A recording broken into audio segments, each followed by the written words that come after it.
Alright, so in this video I'll be showing you how to make a simple cage ring using just about everything that's on the table and just a little bit of square silver. So let's get started. So when it comes to the different cage rings, you can make them however you like. You can make them taller like this one, you can make them short like this. There is a little bit of a difference between the two, but I'm just going to be showing how to do the simple one. Think of this as the next level from making just a simple band. So you're adding stuff to a simple band, or at least making two of them. So before you actually start making your jewelry, make sure to take off any jewelry that you have on so it doesn't get in the way and get damaged, because a lot of the tools you're going to be using will mar up anything you have on because they're made for working with metal. Alright, so to get started we need to find our ring size. I'm going to be making a size 6, so I just use the ring sizer to find a size 6 and get its measurements, which it's around 6.35. And I'm going to be using some 16 gauge square silver wire. And this is about 0.3 millimeters. So if you don't already know, there's simple math behind this to figure out how long you need to make your piece, and here it is. So basically take the diameter of whatever size ring you're going to be making, add the thickness of the metal you're going to be using, and you'll get this number. Take that new number and multiply it by 3.14 to get the total length. So just so you know, this will be a little bit too small and you will have to stretch up the ring, but I find this is more accurate than doing it to the exact point and then accidentally overstretching it, and then you have too big of a ring that you can't really do anything with. Alright, so I'm just going to take the wire and put it on a flat surface so I can easily mark it, and use my calipers to make a tiny scratch. So that will mark where I need to cut for this piece, and we need to make two of these. Alright, so to cut this I'm just going to use a normal saw, bench pen, make sure to lubricate your blade, and then I'll just cut this off.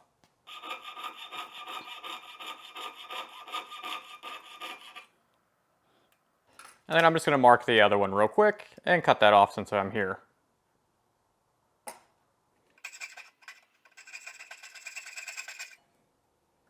So with these all cut out, I need to clean up the ends of these just to make sure that they're completely flat for soldering.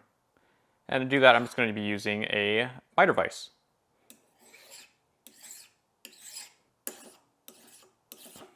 So before we can do any bending or anything with these, we need to anneal them, and I'll just put it onto a charcoal block and heat them up. So once they're all annealed, I'm just going to take them and put them into my pickling solution to clean them off, and then we can start rounding them. Alright, so here we go. They're both all cleaned up, and I'm going to show you just two different ways to round these, just to give you options. So if you have a mandrel with a handle that has basically just a solid cylinder that is not tapered like the rest of it, this works perfect for square wire. So just put it there and bend it around. Try to keep it as straight as possible so you don't get any type of weird bend in your metal. And this will give it a U shape. From this, we can bend it all the way around and make these two touch. The other way we can do this, so you can use a ring bender like this, and I like to use the plastic pieces that make it so you don't mar your piece like you do with the metal pieces. Granted, you can use the metal pieces and you just have to clean it up a little bit more, and they work better on bigger pieces of metal. So all I need to do is put this in here, make sure it is flat up against everything, and bend it into the proper shape. So here we go. I'm going to have to line these up still, but it's not going to be as much lining up as the other piece. And this particular setup is better for just making a coil or something and then just cutting straight through, and it's already whatever size you need. But you can also use it with pre-cut metals to make sure it's going to be the right size every time. So I'm just going to use some non-marring pliers to bend these the rest of the way to how I would like them for soldering. So for this, I just need to slightly bend it down and then push them together a little bit and pull them back, and it will kind of snap itself together and hold itself together. And you just need to make sure that it's lined up 100%. That's it for this, for the most part. But that's about it for this one. For this, we're gonna have to round it a lot more. Make sure you're not making any hard bends because you're never going to really get those out.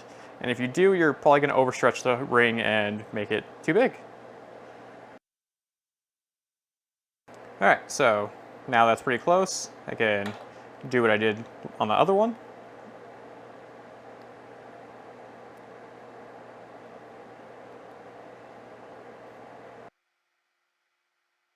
And there we go. All right, so when it comes to soldering, I'm gonna show you two different ways to do this, but for both of them, you have to use hard solder because we're going to be doing multiple solder joints on this piece. You don't want to melt your first ones trying to get other ones going. So use hard, and then we're going to move to medium. So all you really need to do is take a little bit of flux and put it on the solder joint, and then place it onto your solder surface. Then I'm going to take a piece of hard solder and just place it on the block as well. And then just take the solder joint and place it on top of that piece of solder. This will make it so it has nowhere to go besides on the piece. And you can heat this extremely quick and it'll solder the joint fine. So that's about it. And this is soldered completely shut and it just needs to be put into pickling solution to clean it up. All right, so for the other one, all I need to do is put a little bit of flux on it, and then I'm going to actually pick solder it.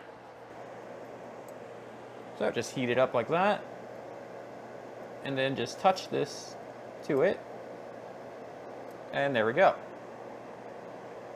Same thing, we're going to have to put this in the pickling solution and clean it up. All right, as you can see, both of them are all cleaned up from the pickling solution, and I'm going to show you two different ways to round them all the way out so that they're the actual right shape and size that you need them to be. Going to use a mandrel for the one that I did all the handwork to, and then I'm going to use a ring stretcher for the one that I used the ring bender on, just to show you the difference and how it all works out. So the mandrel is pretty straightforward. All you need to do is put your ring onto it, and you need to get it down to the size that you actually were going for, which is size 6. Don't just push down on this and force it down because you'll actually start bending this. You want to slightly tap it with a rawhide mallet or some sort of soft mallet to start bending it into the circular shape.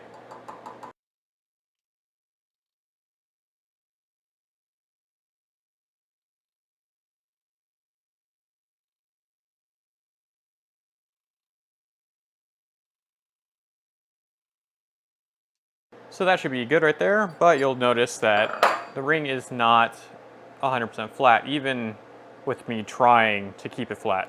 So I'm going to put it onto a hard flat surface like this and just kind of tap it down. Not too much that it'll start deforming, just enough to flatten it out. So that's basically how you can do that with a mandrel.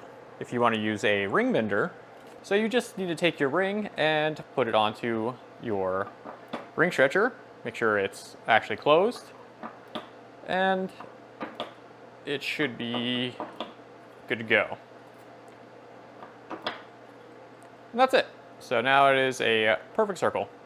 You still do need to test it on the mandrel to make sure it's the right size, which it hits right on that 6. So there we go.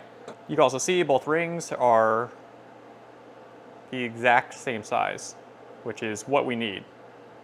All right, so now that they're both all done, I need to flatten down one side of each one of them so we can actually solder everything together and we have a flat surface to work off of. I'm just going to use some 120 grit sandpaper and a little bit of water to do this. You can do both sides too, since you're going to eventually have to do that also, but you can also do it when it's a full ring.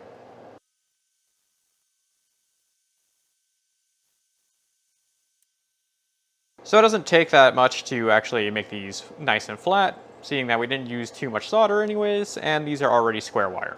All right, so now that these are all flattened out and ready to go, we need these little bars to finish everything up and make our joining points. And before I do that, I need to talk about the sponsor of this video, which is Skillshare. So I thought Skillshare would be a fitting sponsor for my channel, seeing that you come here to learn stuff and Skillshare is a community for learning. And just like with my videos, you can learn at your own pace. And one of the things I really like about it is every class is project oriented. So you're working towards a goal and not just learning random skills. So you'll actually have something by the end of it. So if you are wanting to start out learning some stuff about Fusion 360, I suggest Kevin Kennedy. He has a 3-part class that takes you from installing the program to getting just about all of the basics down. Also, be sure to check out Vladimir Mariano. He has a bunch of classes on 3D printing and how to think in the terms of actually printing out objects, along with teaching you how to use Fusion 360 as well. So Skillshare is going to be giving away 2 free months of Skillshare Premium to the first 1,000 people to use my link below. This gives you full access to the entire catalog that Skillshare has to offer.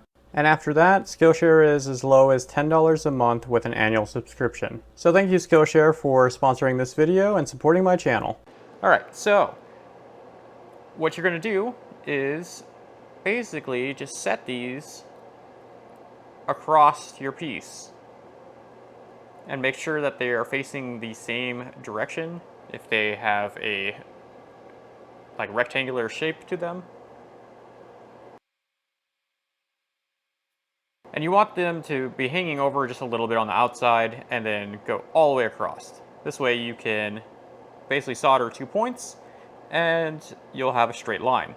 When placing these two, you don't really want to put it on the solder joint of your main ring, so try to mitigate that by putting it somewhere else, and keep in mind that the other one is going to be the opposite. So have the solder joint somewhere up here and you should be good to go. Alright, so I'm just going to put some flux on either side of this and this piece too. And do the same thing with your bars.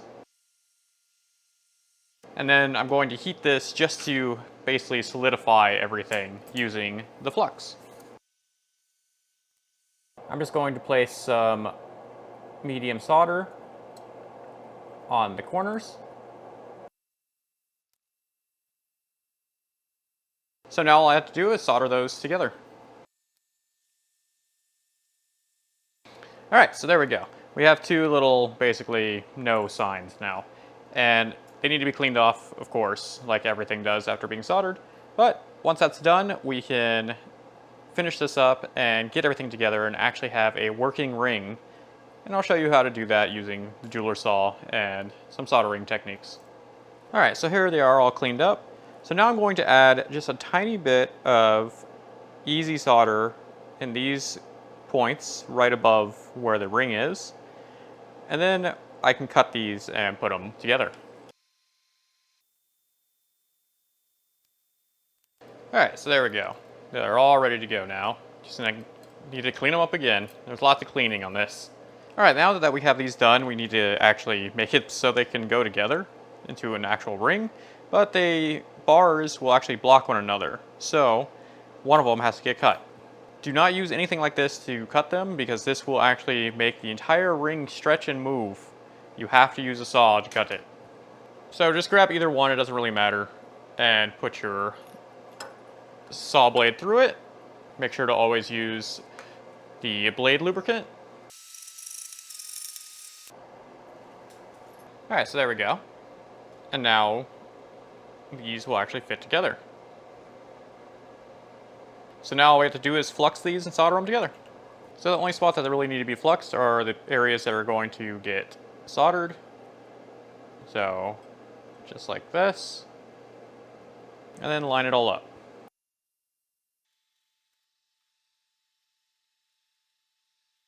Alright, and that should be good to go.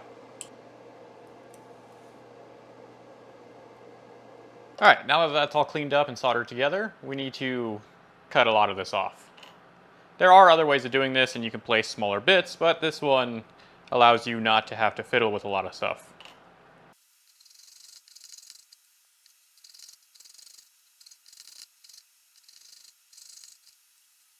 So there we go. Once you get all the inside done, you can go around the outside.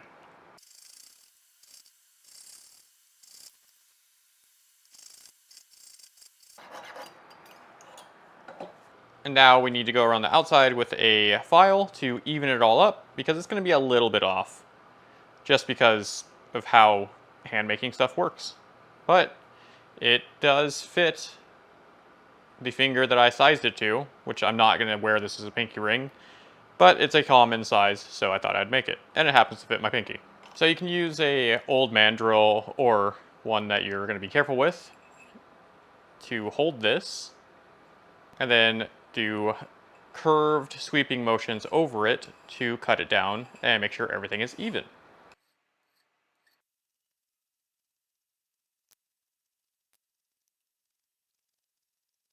Alright, so there we go.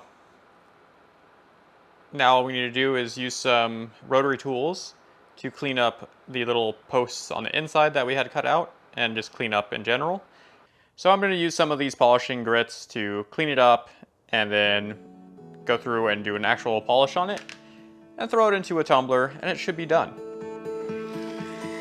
Is this what I've been waiting for? 'Cause I'm feeling a little too comfortable. And I think it might be the perfect time. Yeah, to have a taste of my own advice. Alright, so there we go. It's all nice and shined up and actually smooth now. But it needs to go into a tumbler to completely clean it up. And it will actually work harden it a bit too, so it won't be as soft. So here they are. They've been in the tumbler for about 2 hours, or long enough for me to basically edit this entire video to this point. So this is the one I made on camera. And yeah, it's very simple. And like I said, you could always make one that has longer posts on it. You just have to cut them all to the same length and solder them on. So that's it for this video. If you want to see other videos of mine, like how I made this carbon fiber ring, there will be a link up here. And if you want a playlist of a bunch of other videos, right down here.